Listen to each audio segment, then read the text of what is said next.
이단 문제는 대한민국 사회를 늘 흔들어 왔는데 우리는 언제까지 반복적으로 일어나는 이 사건을 우연이라고 치부하려고 합니까?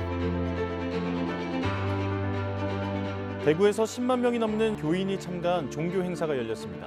8만 명이 모인 종교 행사를 열었습니다. 제 어릴 때가 완전 통째로 날아가 버린 느낌이고 그걸로 인해서 우울증이랑 조현병이 되게 심하게 왔었거든요. 20대 초반은 정신병이 와가지고 20대가 날아가 버리고 이런 인생을 살 거면은 그냥 죽어서 끝내거나 차라리 안 태어나는 게 더 나았겠다 이런 생각을 많이 하죠. 이단 사이비가 문제입니까? 아니면 우리들의 망각이 문제입니까? 사건은 반복적으로 일어나고 우리들은 아무 대안이 없습니다. 이제 사회적인 대안이 필요할 때이지요.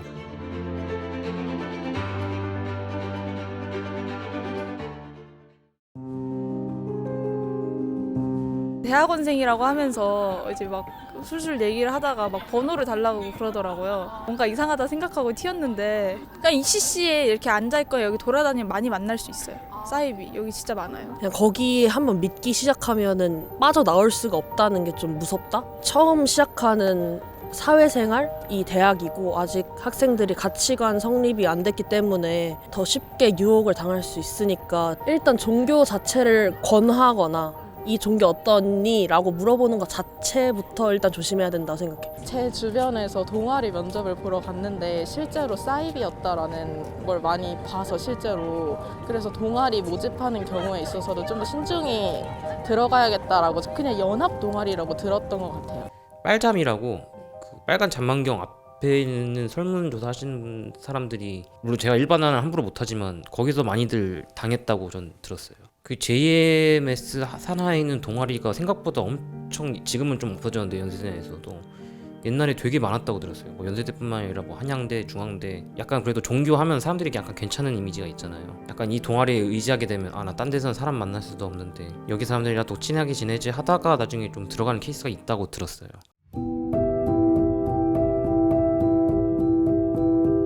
실제로 사이비 종교의 전도 과정을 보면은 대단히 상식적이고 대단히 이제 체계적인 방식으로 이제 전도를 합니다. 친구를 통해서 되게 차근차근 단계를 밟아가면서 전도를 당했고 그 과정에서는 이제 친구가 저한테 연락을 해서 이야기 나누자라고 시작을 해서 함께 이야기 나누다가 이제 단계적으로 같이 성경을 공부해보자 하면서 소개를 시켜주고 사람을 그리고 이후에 그 사람 통해서 이제 같이 공부를 좀 하면서 조금씩 친밀감을 높여가는 방식으로 되게 단계적으로 진행이 돼가지고요. 단계적으로 심리 지배를 시도하는 그런 프로그램이 있다고 생각하시면 될 것 같습니다. 제가 기억나는 것들은 정명석 어릴 때 얘기 그리고 정명석이 베트남 전쟁에 사병을 갔었거든요. 군인이었는데도 사람들 잘 안 죽이고 포로들 구해주는 얘기라던가 뭐 그런 얘기 같은 거 들으면서 자랐고요. 거기서 번 돈으로 교회를 시작한 얘기, 전도하면서 있었던 얘기들 같은 거 그런 거 들으면서 자랐고 어느 정도 나이가 됐을 때부터 이제 30개론이라는 거를 배우면서 성경을 어떻게 풀이해야 하는지 계속적으로 배우면서 자랐습니다. 저 어릴 때는 그렇게 생각을 했습니다. 그래도 이 사람이 예수님이 이제 다시 온다고 했는데 그 온 사람이구나라고 생각하면서 자랐고 어릴 때는 처음에 이제 정명석이 구속이 됐을 때 법정에서는 자기가 그 메시아가 아니라고 이렇게 말을 했다고 제가 알고 있거든요. 이 사람이 메시아인가 아닌가 그거가 좀 헷갈렸던 적은 있어요 어릴 때. 결국 우리 민족이 굉장히 혼란스럽고 불안정하고 불확실한 시기 어김없이 이런 사이비 종교 운동들이 굉장히 활성화되었습니다. 2014년 세월호 사건이 일어났을 때 구원파라는 이름이 회자되었습니다. 2016년 최순실 국정농단 사건이 일어났을 때 최태민에 관련된 이야기가 이슈가 되었죠. 2018년에는 성범죄 혐의로 구속된 만민중앙교회 이재록 씨, 신도들에게 폭행, 폭언 이것을 자행했던 은혜로교회 신옥주 씨 문제가 있었지 않습니까? 그리고 20년 코로나 지역감염 확산과 함께 신천지를 모르는 국민들이 없어졌죠. 그리고 작년에는 한국 사이비 종교의 뿌리인 통일교회 고통받던 야마가미 테치야라고 하는 일본 청년이 전 일본 총리인 아베 신조를 피격, 살해했지 않습니까? 이러한 사이비 이단 종교의 문제는 우리 대한민국 사회를 큰 혼란에 빠뜨렸던 심각한 사회 문제라고 하는 것을 알 수가 있습니다. 지나가는 사람을 붙잡고 야 정명석이 메시아야 이렇게 말하면 믿지 않겠습니까? 솔직히 이미 이제 정명석이 아니라 누구를 제시해도 믿을 수밖에 없는 그러한 취약한 심리를 형성하는데 인생의 전환기, 삶의 전환점이 많이 찾아옵니다. 예를 들어서 뭐 대학의 신입생들 지방에서 막 이제 대학에 진학을 해가지고 혼자가 됐죠. 여러 가지 인생의 사건들로 인해서 되게 어려운 시기를 거치고 있는 사람들이 있는데 이런 분들에게 찾아와서 미리 이제 계획된 대로 행동을 합니다. 거친 것만으로도 조종당하기 쉬운 상태가 됩니다. 자아에 대한 근거들을 하나하나씩 파괴해서 심리 지배적인 상태에 빠질 수밖에 없기 때문에 좀 과학적인 측면이 있다고 생각합니다. 왜 똑똑한 사람이 이단에 빠질까? 혹시 똑똑하기 때문에 이단에 빠진다는 생각 안 해보셨나요? 만약에 내가 가족과 지인들의 반대를 무릅쓰고 5년, 10년 어떤 인간을 신이라고 믿고 따라다녔습니다. 근데 그 인간이 만약에 사망을 했어요. 그럼 나의 선택이 틀렸으니까 빠져나와야 되는 것 아닙니까? 자신의 선택이 실패했다는 것을 가족들이나 지인들에게 시인을 해야만 하는 고통스러운 순간입니다. 인간 교주의 죽음을 미화하고 신격화하는 단계로 쉽게 넘어간다고 하는 것이지요. 그렇기 때문에 우리가 인지부조화라 하지요. 단지 교리를 배운 것이 아닙니다. 세상과 가족을 보는 눈이 바뀐 것이거든요. 이단교리라고 하는 것은 그렇게 가스라이팅을 합니다. 이단 교주들은 내가 얼마나 신인지를 가르치지 않습니다.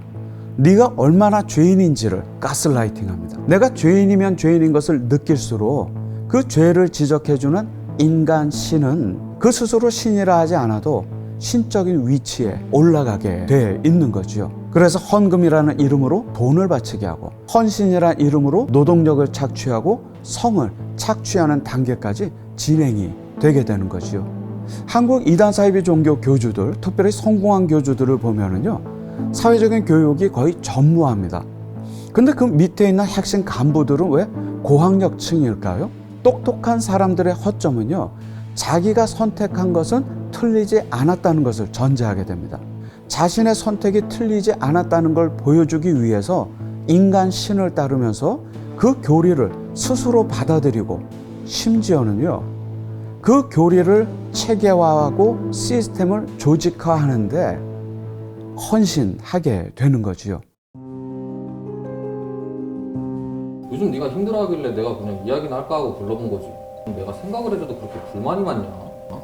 고맙다. 요즘 사는 게 왜 재미가 없냐? 재밌는 것 좀 없냐? 그래?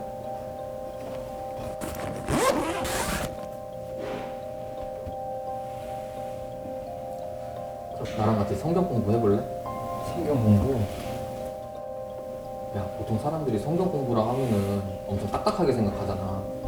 근데 여기는 성경 공부만 하는 게 아니라 같이 뭐 대화도 하고 이러면서 나 진짜 힐링 많이 됐다. 야, 누가 내 고민대 관심이나 가져. 아니, 들어준다니까. 동철아, 우리 딱 3번만 나가서 공부해보자. 3번 나가보고 별로면은 그다음부터는 수업 안 나가면 되잖아. 크게 이제 3가지 방식을 거칩니다. 섭외가 있고요. 그 다음에 복음방이 있고 센터가 있습니다. 일단은 이 사람을 만나는 게 중요하잖아요. 그래서 첫 만남과 단계 만남이라는 만남 과정을 갖습니다. 우리 커피 한잔 하자, 만나서 이야기나 하자, 술 한잔 하자 하면서 몇 번 이제 만남을 가지고 친밀감을 형성합니다. 누가 들어도 이거는 혹할 만한 교리가 있고요. 둘이서 만나면은 1대1 관계이기 때문에 통제가 어렵습니다. 성경 공부를 하자는 제안을 친구가 수락하면은 한 명을 데리고 옵니다. 교사라는 사람 데리고 옵니다. 그래서 교사, 박형민, 김동규 이 3사람이 이제 같이 공부를 하게 됩니다. 그리고 한 명을 더 데려옵니다. 왜냐면은 2대1보다는 3대1이 더 통제하기 쉽잖아요. 그래서 교사, 그리고 A, 그 다음에 김동규, 박형민 이렇게 4명이서 공부를 하는 시스템을 만듭니다. 이게 바로 복음방이라는 단계인데요. 한 명의 전도 대상을 3명의 신천지 신도가 거의 뭐 포위하는 식으로 이제 되잖아요. 그래서 이 복음방에 투입되는 3명을 뭐라고 하자면은 인섬교라고 합니다. 인도자, 섬김이, 교사입니다. 이렇게 관계망을 형성해서 3개월 동안 계속 이제 만나면서 공부를 하고 이때는 뭐 친밀감 형성을 잘 합니다. 그래서 뭐 같이 놀러 가고 술도 마시고 노래방도 가고 이제 시간을 몇 달을 보내고 제안을 합니다. 좀 더 자세하게 공부할 수 있는 곳이 있다. 센터라는 곳에 들어가면은 더 자세하게 알 수 있다라고 하는데, 이 센터는 월, 화, 목, 금 일주일에 4번 나가야 되고요. 한 번 나갈 때마다 2시간 30분 정도씩 강연을 들어냅니다. 수업을 듣는 거를 7개월 동안 하게 됩니다. 복음방으로 3개월, 주 4일째 센터로 7개월. 우리가 이들에게 왜 빠졌냐라는 질문을 하면 할수록 피해자들은 움츠려들고 숨기고 감추고 죄책감을 갖게 될 수밖에 없습니다. 누가 피해자이고 가해자입니까? 누가 이들에게 다가왔습니까? 이단 사이비 종교에 빠진 것이 아니라, 피해자들의 문제가 아니라 다양한 방법을 통해서 이들을 이단 사이비 종교로 끌고 간 이들에게 이 문제가 있는 것이지요. 우리에게 꼭 필요한 것을 가지고 다가오지요. 저렴하고 좋은 프로그램의 해외 연수, 해외 봉사, 어학 연수, 혹은 지역사회 봉사. 청년들은 자신의 스펙을 높이기 위해서 관심을 가질 수밖에 없습니다. 그 활동을 하면서 만난 친밀한 인간관계가 형성되어지고 난 뒤에 교리적인 교육으로 접근을 한다면 거부하기가 쉽지가 않겠지요. 결국은 직업도 학업도 가정도 심지어는 삶의 2순위가 되고, 이제는 그 종교단체에 헌신하고 그 종교단체 속에서 맺어진 관계성을 유지하려고 하는 것이 삶의 우선순위가 되게 되는 것이죠. 누구든지 이단 사이비 종교에 빠질 수 있다라는 전제하에 이들을 돕는 종교적인, 사회적인 안전장치를 마련하기 위해서 우리가 노력할 필요가 있다고 생각합니다. 애초에 이미 기성교단은 신천지나 JM에서 이길 수 없습니다. 예를 들어서 기성교회 목사가 청년들한테 이렇게 해봐라 하면 말 듣습니까? 그렇게 확실하게 조직되어 있지 않습니다. 신천지나 JMS는 지시가 나오면은 이행하는 구조잖아요. 그런 걸 이용해서 기성의 이제 교회들을 빠르게 이제 잠식을 하거든요. 약한 교회들은 얼마 안 걸립니다. 마찬가지로 파견하는 거죠. 5명이 먼저 가고 한 명 가고 한 명 가고 한 명 가고 이렇게 나눠서 1년에 걸쳐가지고 50명이 늘어나요. 교회 신도가. 서로 모른 척합니다. 거기에서 활동하는 양상하고 달라요. 10명 열심히 합니다. 10명 가끔 나와요. 10명 안 나와요. 이런 식으로 이제 50명이 활동을 하면서 교회의 모든 이제 사람들과 인맥 관계를 형성하는 거죠. 어느 순간부터 목사를 비난하기 시작합니다. 목사가 사실은 이런 뭐 성문제 저질렀다, 나쁜 사람이다, 횡령을 했다, 이렇게 하고 이제 소문을 퍼뜨린 다음에 거기에 대한 반응조차 다 달리합니다. 어떤 사람들은 아주 화가 나가지고 대놓고 막 비난하는 거죠. 견디지 못할 정도로. 이제 또 어떤 사람들은 오히려 옹호하는 척하는 거예요. 신천지임에도 불구하고. 조금씩 이제 교회가 바뀝니다. 나오던 사람들 안 나오고, 원래 그 교회의 권력을 갖고 있던 사람들이 그거 내려놓게 되고, 심지어는 이제 목사가 이제 결국에는 이제 나가게 되면은 자기 측의 목사가 세우게 되고 이제 교회가 되는 거죠. 심지어는 뭐 신천지 출입 금지 이런 것도 붙여놓고 이제 활동하는 거죠. 이상하다고 생각하게 된 계기가, 정명석이 감옥을 간 다음에 한동안은 교회가 좀 침체가 돼 있었거든요. 분위기 같은 게. 정조원이라는 사람이 갑자기 등장을 했어요. 그 다음에 등장을 하면서 이상한 말을 막 하는 거예요. 지구가 이제 곧 멸망할 거라고 막 그런 소리를 하면서 막 회개를 해야 된다고, 막 심판의 날이 다가오고 있다 이런 얘기를 막 시작하거든요. 그런 말을. 그래서 이제 그때 초반까지만 해도 믿었거든요. 그런 말을 하고 나니까 사람들이 갑자기 되게 열심히 막 하더라고요. 막 새벽 기도도 갑자기 막 사람들 막 많이 참가하고, 막 기도 같은 것도 되게 열심히 하고, 방언 기도를 하는 사람들이 한두 명씩 생기고, 그리고 막 계시를 받았다는 사람들이 한두 명씩 생기고, 천국을 구경하고 왔다던가, 기도 중에 지옥을 구경하고 왔다던가 이런 사람들이 한두 명씩 점점 생겼거든요. 막 본인들도 계시 받는 사람처럼 계시를 받아보고 싶다 막 이렇게 생각을 막 하면서 엄청 열심히 했는데, 정조원이 처음 나와가지고 했던 지구가 멸망할 거라는 그런 말들을 했다는 거 자체를 잊어먹어 버리더라고요. 사람들 뭔가 지금 정신적으로 좀 이상하다라는 생각을 좀 그때부터 시작하게 됐어요. 그런 감정이 되게 오래 갔거든요. 나오고 나서 10년 넘게 지속이 됐는데, 술도 마시고, 그리고 또 미국에 살 때는 우울증도 왔었거든요. 제가 그때는 뭐 마약에도 손대고, 막 거의 안 해본 거 없이 막 이것저것 다 해보고, 다행히 중독은 안 됐지만은 그런 걸로 계속 풀어나가려고 했던 것 같아요. 최근 이단 사이비 종교 문제가 새로운 국면을 맞았습니다. 80년대 초중반에 시작된 단체가 대부분이다 보니까 이제는 그 안에서 자라나는 2세들이 있습니다. 일본에서 아베 신조 총리를 피격살해한 야마가미 테치야도 2세 종교인은 아니지만 역시 그 영향을 받았던 2세이거든요. 일본에서는 이미 이런 사람들을 종교 2세라고 부르면서 사회 문제화되고 있습니다. 부모는 자신의 선택이거든요. 그 2세들은 운명적으로 그 안에서 태어난 것입니다. 이에서 배운 모든 것, 그곳에서 느낀 가족관계가 이들 인생의 모두 전부입니다. 적어도 그 단체의 문제점을 인지했음에도 불구하고 나올 수 없습니다. 가족을 사랑하기 때문에 떠날 수 없는 겁니다. 청소년이기 때문에 설령 떠나더라도 대안이 없습니다. 과연 우리가 이런 2세들의 문제를 통해서 일본과 같은 야마가미 테츠야 같은 2세들의 문제가 안 나타난다고 누가 장담할 수 있겠습니까? 이제는 우리가 이 2세들의 문제에 관심을 가져야 할 때입니다. JMS 2세들이 모여서 자신들은 정명석을 아직도 믿고 있다라고 하는 집단 성명을 발표했습니다. 이제는 이단 사이비 종교 2세들의 문제는 사회적인 문제입니다.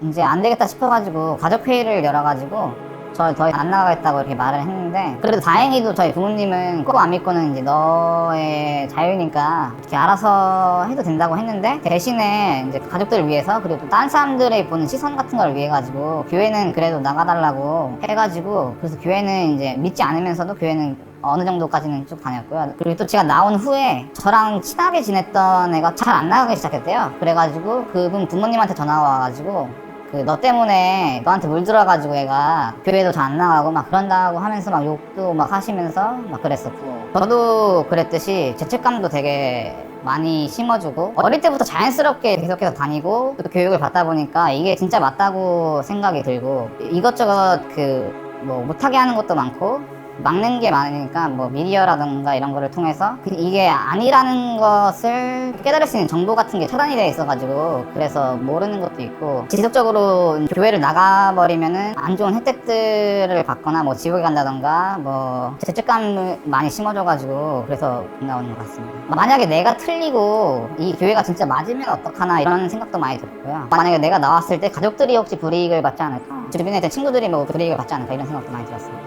성경 공부를 그만하겠다고 하니까 길을 걷고 있는데 어느 날 저한테 이상한 아줌마가 와가지고 뭐라고 하는 거예요. 지금 공부하고 있는 거 있지? 그거 그만두는 순간 부모님이 크게 다치실 거야. 그리고 당신 한 달 이내에 큰 사고 하나 당할 거야. 그 사고 때문에 몸과 마음이 다 다쳐서 인생 망가질 거야. 근데 그게 인간의 언어가 가진 힘이 있잖아요. 뭔가 저주의 말도 사실은 언어이기 때문에 힘을 갖는 거잖아요. 근데 그런 말이 정말 이제 그 메커니즘을 모르는 상태에서 들으면 충격적으로 다가옵니다. 어느 날 갑자기 길을 가다가 누가 정말 이제 미묘한 분위기를 가진 분이 말을 걸어요. 괜찮겠어? 감당할 수 있겠어? 나중에 정말 후회 안 하겠어? 알아보지도 않고 막 이렇게 말한다 해봐요. 이거 어떻게 알았지 저 사람이? 말이 안 되잖아요. 제가 이제 신천지를 그만두려고 이제 알아보고 있는데 PC방에 가가지고 검색을 해본 거예요. 신천지에 대해서. 그 PC방 알바가 신천지인 거예요. 신천지에 대해서 검색하고 있다. 이름은 김동규다. 이거를 보고합니다. 순식간에 2만 명이 선포가 됩니다. 각종 방을 타고 전달 바람 이렇게 해가지고 이제 퍼지는 거예요. 이미 그 다음날 만나보면 이미 그 친구는 알고 있어요. 제가 이렇게 고민하고 있다는 사실을. 신비한 게 아닌데 신비한 것처럼 만들 수 있는 거죠. 우리는 섭리 2세로 태어난 자부심 속에서 셈을 통한 하나님과 예수님의 말씀을 지키며 삼위 앞에 온전한 삶을 살고자 노력했습니다. 그러나 언론에서 떠도는 선생님에 대한 비방으로 저희의 노력은 무참히 짓밟혔고, 시대 사명자이신 선생님의 무죄함을 절대 믿습니다. 절대 믿습니다. 보니까 참 안타깝죠. 아직도 이렇게 믿고 그런다는 게 뭔가 특별한 존재인 것처럼 우리들이 그렇게 2세들한테 계속 지속적으로 특별하다는 듯이 주입을 시키거든요. 그리고 명칭 자체도 축복 가정에서 태어났다고 그래요. 축복이 전혀 아니고 저는 이게 좀 저주라고 생각하거든요. 저주받고 태어났다고 생각하는데, 그래서 되게 안타깝고 분노나 슬픔이나 그런 거를 또 끼게 될 것 같아가지고 되게 안타깝습니다. 다니는 기간이 길어지면 길어질수록 나중에 나왔을 때 더 힘들 것 같거든요. 어릴수록 세상 속에서 살아가야 되는데, 사회 안에서 지금까지 해왔던 것들이 아까워서라도 막 안 나온 사람들도 있고, 자기 과거를 부정하는 느낌이 드니까 또 더 나오기 힘든 것 같아요. 그런 거를 이겨내시고 꼭 나오셨으면 좋겠습니다. 저는 신천지가 더 심각하다 생각하는 게 20만 명이거든요. 신천지는 JMS 3만 명인데 이 둘을 합치면 23만 명이고 대단히 사회적으로 위험하다고 생각하고 있습니다. 그들에게는 실상이 있습니다. 이 사람이 교주이고 이 사람이 죽지 않으며 영생한다는 게 있다 보니까 정말 이만희나 정명석 같은 사람이 죽으면은 그 교인들은 엄청난 혼란에 빠질 수밖에 없거든요. 그 이후에 어떤 사회적인 위험성도 생각해보면은 사회적인 관리가 되게 필요하지 않나 싶습니다. 과연 이렇게 어떻게 도움을 줄까? 저는 그 키워드가 있다고 생각합니다. 첫 번째는 가정입니다. 가족들은 이단 사이비 종교에 빠져있는 가족의 손을 놓지 않습니다. 사랑 때문이거든요. 언제까지라도 이 가족을 기다리고 무엇이든 합니다. 이런 가족이 할 수 있는 일과 함께 사회적인 안전장치가 중요하거든요. 이단 문제는 대한민국 사회를 늘 흔들어 왔는데 우리는 언제까지 반복적으로 일어나는 이 사건을 우연이라고 치부하려고 합니까? 이단 사이비가 문제입니까? 아니면 우리들의 망각이 문제입니까? 이제 사회적인 대안이 필요할 때이지요. 공권력이나 언론이 이런 문제를 통제할 수 있을까요? 공권력은 사건이 터져야 통제하고 언론은 사건이 터져야 공론화합니다. 최근 일본에서 아베 신조 총리가 피격 살해된 후에 정부 차원에서 신고센터를 운영합니다. 누구든지 유사한 사이비 종교 피해를 겪었을 때에는 신고를 하고 정부에서 그 신고된 내용에 대해서 확인을 하고 피해자를 돕는 것이지요. 우리나라처럼 다종교 사회, 다교파 사회에서 우리가 한번 벤치마킹 해볼 만하다고 생각합니다. 정부 차원에서 사이비 종교 피해 신고센터를 운영을 하는 거죠. 사람이 많이 필요하지 않습니다. 위기에 처했을 때 이 신고센터에다가 연락을 하고 시급한 형사적 지원이 필요하다고 한다면 그렇게 하고 법적인 지원이 필요하다고 한다면 법률적 조언을 하고 신앙적이고 영적인 조언이 필요하다면 종교 전문가가 도움을 주고 종교의 자유를 침해하지 않고 이런 사이비 종교의 역기능을 방어할 수 있는 안전장치를 만들 수 있다고 생각합니다.